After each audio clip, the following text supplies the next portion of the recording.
Welcome to the Bovine Podcast, where we don't just talk dairy, we disrupt it. Today we're diving into the quiet revolution corporate giants didn't see coming. While mega dairies chased scale, small farmers found gold in beef-on-dairy crossbreeding. 7.9 million semen units later, we're exposing how this trend is rewriting the rules of survival for family farms. Get ready. This isn't your grandfather's agriculture podcast. You know that feeling, right? When you're looking at another milk check and wondering, is this it? Is this all there is? The early mornings, the fluctuating milk prices, the struggle to get ahead. I hear you. Dairy farmers are some of the hardest working folks out there. Yeah, they really are. But what if I told you there's something new happening out there? A shift, maybe even a quiet revolution brewing in the dairy barn. And this one, well, it smells a lot more like grilling steak than it does milking time. That's an image that might catch a few folks off guard. I know, right? Today we're going deep on the beef on dairy trend. Yeah, this is fascinating stuff. It really is. It's not necessarily about abandoning the dairy life, but maybe adding a seriously profitable side hustle or even a complete shift, using everything you've already got, the infrastructure, the know-how. Makes you wonder, why didn't we think of this sooner? Right. We've got some really interesting data here that unpacks this whole beef on dairy revolution. Yeah, it should be a fun deep dive. And the goal here is pretty simple. We want to explore just how big this trend has become, how it's working for other farmers, and what it could mean for you. You know, while everyone's always talking about the big dairies and the mega trends, it's usually the individual farmers who are out there making things happen. Absolutely. They're the ones driving these changes. Yeah. And get this, we're talking 7.9 million units of beef semen being used in dairy herds annually. That's huge. It's not a small potatoes operation anymore. Not at all. That puts it neck and neck with gender-selected dairy semen. Makes you wonder, did the so-called dairy establishment even see this coming? Seems like they might have been a little too focused on milk yields and missed this whole other world developing right under their noses. Yeah, and it really is like a breeding bombshell, a fundamental shift in how dairy farms are thinking about their breeding strategies. So let's talk numbers because they paint a pretty clear picture of what's going on. Let's do it. All right, so the NAAB, that's the National Association of Animal Breeders, they reported that domestic beef semen sales hit a record high in 2023. Record high, huh? Yep, 9.4 million units. And that's the 6th year in a row that we've seen record sales. Wow. So this is definitely a trend and not just a blip. Not a blip at all. But here's the kicker. Of those 9.4 million, a whopping 7.9 million were used in dairy herds. So the dairy industry is really driving this beef semen boom. Big time. And hold on to your hats because that number is up almost 1 million units from the previous year. So it's accelerating too, not slowing down at all. Nope, not even a little bit. Okay. So how do the different semen types stack up against each other? I'm curious. Well, at the top of the heap, we've still got gender-selected dairy semen. 8.4 million units, holding steady in that number one spot. Still king of the hill for now anyway. For now, yeah. But hot on its tail is beef on dairy, like we've been saying. And that's where we see this crazy growth, up 1 million units to 7.9 million. So it's basically a photo finish at this point between those two. Pretty much, yeah. And then down in third place, you've got conventional dairy semen at 7 million units, and that one's actually declining. It makes you think, where are things headed long term for dairy breeding? It really does. It seems like the priorities are changing. And then there's another one that's interesting, heterospermic beef. Heterospermic beef, say that 10 times fast. Heterospermic beef, heterospermic beef. Yeah, maybe not. I think I'm good. But really, what is that? I'm not familiar. It's basically a mix of semen from multiple beef sires all in a single straw, like a beef sire cocktail to create calves. That's a pretty cool idea. And it's actually become the second largest beef breed sold overall at 1.8 million units. 1.3 million of those are domestic sales. Only Angus beats that. Wow. That's impressive. But what's the advantage of that multi-sire approach? It really comes down to genetic diversity. By using a blend of different sires, farmers can get calves that have a wider range of those really desirable beef traits. So potentially more robust calves, faster growth, things like that? Exactly. Makes those crossbred calves even more valuable. And to really put this whole thing in perspective, let's think back to 2015 for a second. Back then, the all-time high for beef semen sales was only 2.5 million units. So we've seen almost a four-fold increase in less than a decade. Yeah, that's right. It's crazy how fast things have changed. So it's clear dairy farmers are embracing this alternative. It's not just a gradual shift, it's a full-blown pivot. It's like they woke up and said, hey, there's a whole other way to do this. Exactly.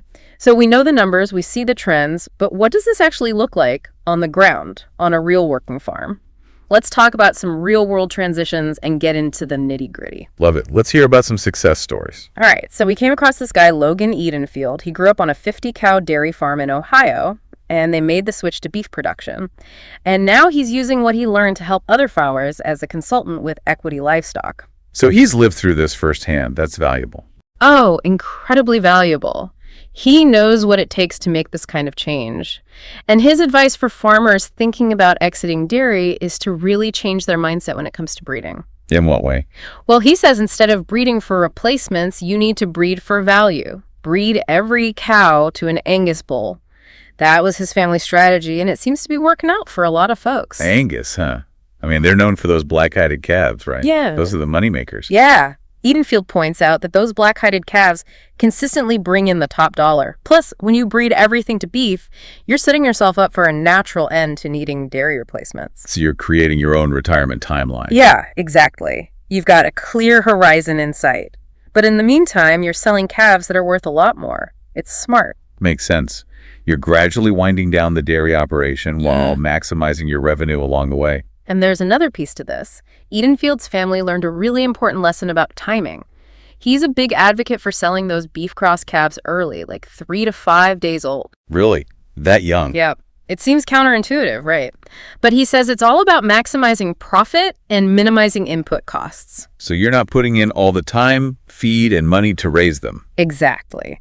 And he says the demand for those young beef cross calves is strong. Plus, think about the price difference. A typical Holstein bull calf might only get you about $60.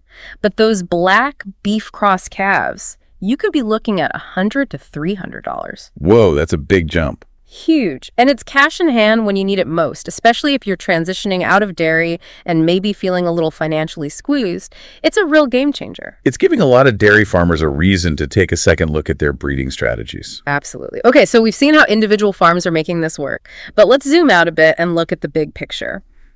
What are the advantages of these crossbreds when it comes to efficiency, especially for smaller operations? Because in agriculture, efficiency is king, right? Oh, absolutely.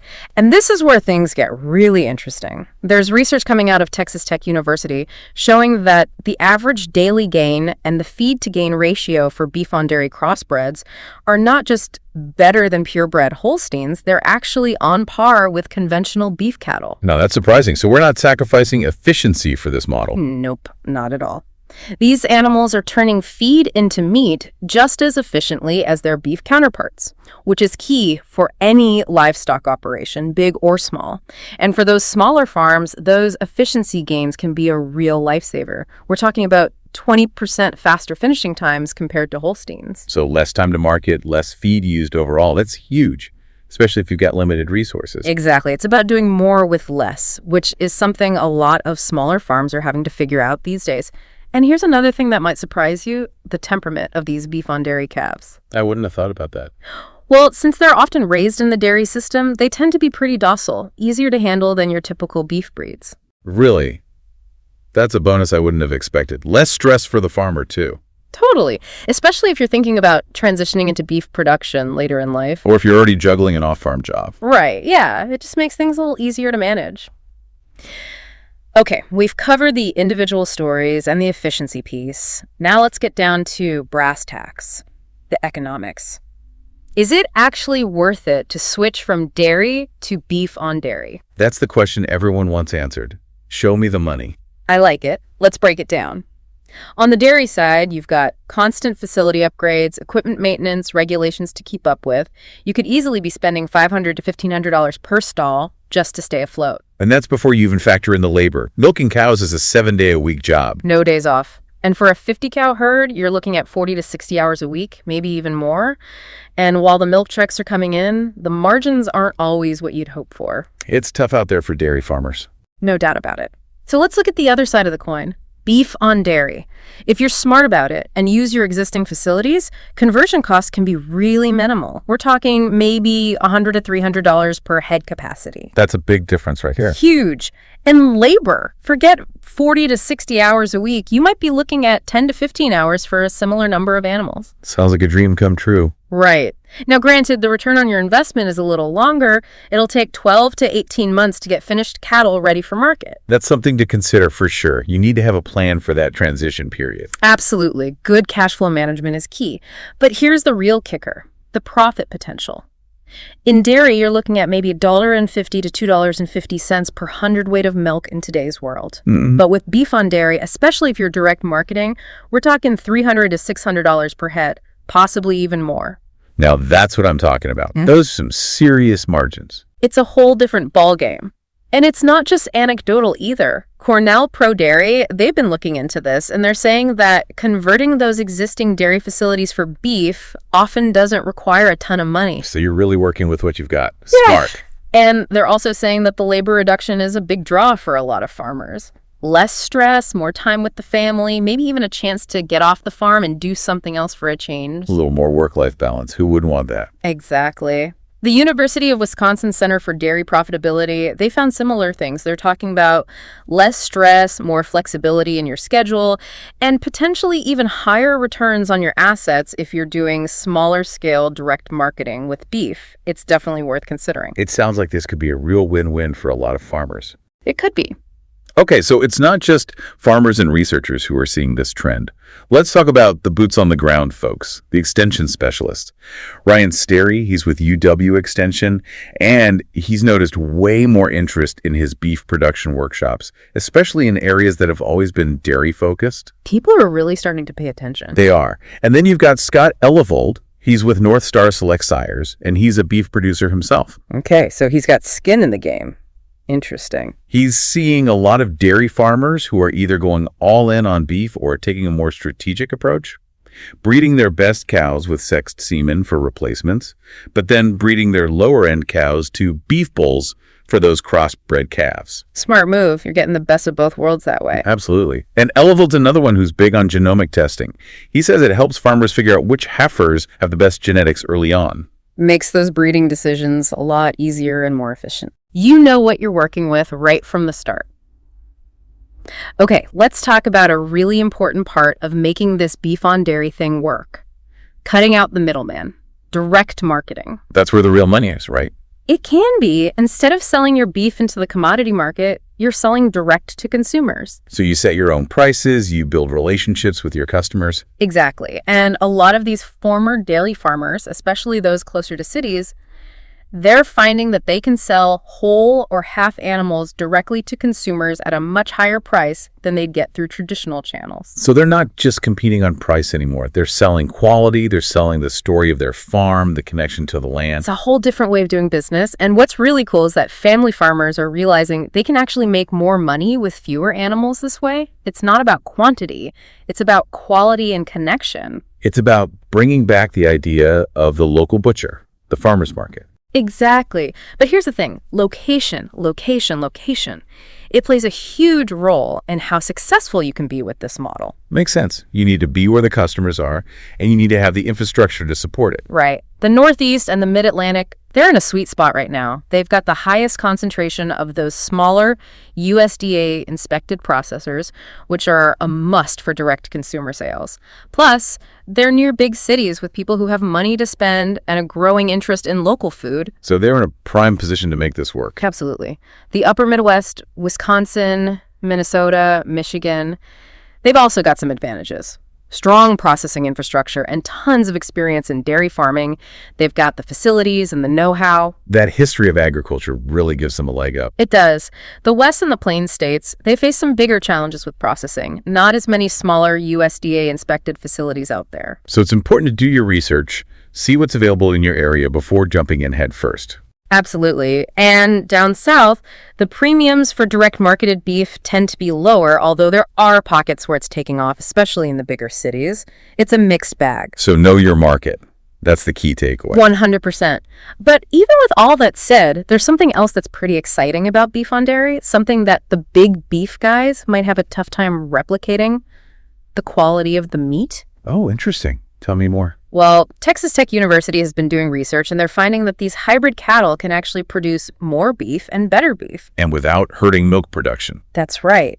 And Lisa Pedersen, who's a beef quality assurance specialist up at North Dakota State University, she says that dairy steers are known for producing some of the highest quality grades of beef, like prime and high choice. So we're talking premium cuts here, the kind of stuff that steak lovers drool over. Exactly. That gives former dairy farmers a real edge in those high-end direct markets. They can compete on quality, not just price. It is. And the really cool thing is, these crossbreds seem to inherit that marbling trait from their Holstein side, which is what gives the beef that tenderness and flavor. But they also finish faster than purebred dairy steers. So it's a win-win for both the farmer and the consumer. Yeah. More efficient production, better tasting beef. It's a good combo. So when you look at the economics of it all, it's like a classic David versus Goliath story. Small, nimble beef on dairy producers going up against the massive commodity beef operations. And who's winning? Well, that's the exciting part. The little guys might actually have an advantage here. They're not bound by the same rules. They don't need to produce massive volumes to make a profit. They're playing a different game altogether. Exactly. And it seems like the big guys are starting to notice. Cargill, for example, they've launched a 3-year program called the Dairy Beef Accelerator to study this whole beef on dairy thing. They're partnering with Nestlé on it. So they're finally waking up and smelling the steaks, I guess. Yeah, I guess you could say that. And their research is backing up what a lot of smaller producers already know. They're finding that these crossbred calves are efficient and they produce great beef. And get this, Cargill is even talking about sustainability as a key driver behind their program. So they're realizing this isn't just a niche thing. It could be a real game changer for the whole industry. And that raises an interesting question for all the smaller producers out there. Can you establish yourself and build a loyal customer base before the big guys figure out how to scale this up and potentially commoditize it? That's the real challenge. It's a race against time. It is. It's funny, isn't it? For years, the message was get big or get out. Now it's the smaller farms who are finding these innovative solutions, and the big guys are playing catch up. It just goes to show you, you don't always need to be the biggest to be the best. Sometimes it's about being adaptable, being creative, and finding those niche opportunities. Absolutely. Okay, let's be real, though. It's not all smooth sailing with this beef on dairy thing. There are some real challenges that farmers need to be aware of. Challenges are part of farming. It wouldn't be farming without them. Ain't that the truth? So first off, there's the processing bottleneck. It can be a real pain finding USDA-inspected facilities, especially smaller ones that can handle direct-to-consumer orders. And with all the consolidation in the meatpacking industry, it's not getting any easier. So you might have to get creative, build relationships with smaller processors, maybe even look into mobile processing units in some areas. Yeah, you gotta hustle. And then there's the issue of residues. Lisa Pedersen from NDSU, she points out that dairy cows have a much higher rate of residue violations than beef cows.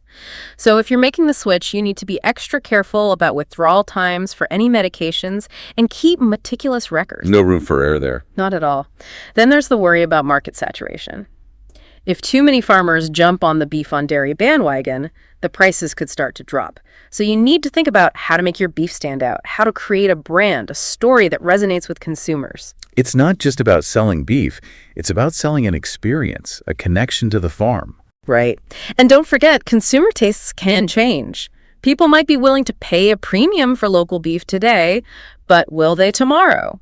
So you have to be adaptable, build those relationships, and always be thinking about how to provide value. You have to be more than just a farmer. You have to be a marketer, a salesperson, a customer service expert, all rolled into one. And lastly, let's not forget about the money. Transitioning to beef on dairy can require some upfront investment, even if it's minimal. So you need to plan carefully and think about your cash flow. Make sure you can weather that initial period before the beef checks start rolling in. Now, despite all those challenges, there's something really positive about this beef on dairy model, the sustainability aspect. Yeah, people are really starting to pay attention to where their food comes from and how it's produced. And this model seems to hit the sweet spot. It's good for the farmer, it's good for the environment. A real win-win. A 2024 study that was published in Semantic Scholar, it basically said that we've got the technology to change how we produce animal protein. The trick is finding systems that are both good for the bottom line and good for the planet.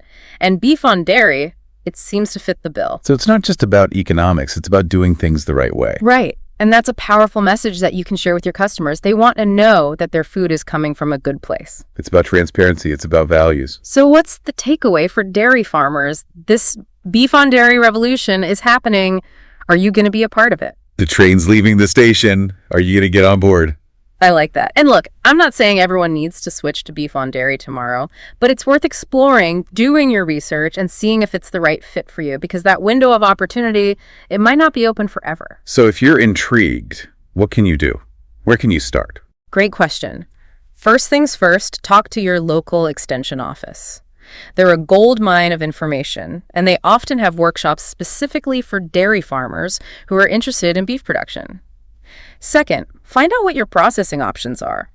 Locate those USDA-inspected facilities in your area and figure out what their schedules and capabilities are. Get your ducks in a row. Start building those relationships early. Absolutely. Third, if you're thinking about a gradual transition, look into genomic testing.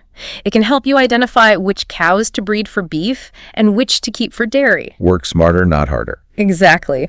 Fourth, start connecting with direct marketing networks in your area. Find those farmers markets, those co-ops, those restaurants that are looking for local beef. And lastly, check out potential funding opportunities like the USDA Value-Added Producer Grants. They can help you get started. It sounds like there's a lot of support out there for farmers who want to make this transition. There really is. Now, before you jump in with both feet, there are some tough questions you need to ask yourself. First off, can you realistically access processing facilities? And is there enough demand for direct marketed beef in your area? Can your existing facilities be adapted for beef production without breaking the bank? Practical considerations. Exactly. And here's the big one. Can you handle the longer production cycle of beef? Do you have a good cash flow plan? And are you ready to become a marketer? Because this isn't just about raising animals anymore. It's about building a brand, connecting with customers, telling your story. It's a whole new way of thinking about farming. But here's the really exciting thing about this whole beef on dairy movement. It's a chance for small and medium-sized family farms to thrive. While the big corporations were busy getting bigger, these farmers found a different way forward, a more sustainable way. They're proving that you don't need to be a giant to succeed. You just need to be smart, be adaptable, and be willing to try something new. And ultimately, that's what it's all about. So as you're out there in your barn tonight, take a look around and ask yourself, could this be the future of my farm? Could this be the way I keep my family farm alive for generations to come? The future of farming might not be what we always thought it would be. It might be something different, something better. It just might be. So what's one small step you can take this week to explore this new path? Think about it. If this beef on dairy rebellion lit a fire under your overalls, hit subscribe, rate us, review us, and tell every dairy rebel you know. Got a topic that'll make the industry squirm? Slide into our DMs at the Bullvine. Until next time, stay loud, stay proud, and never let them say get big or get out without a fight.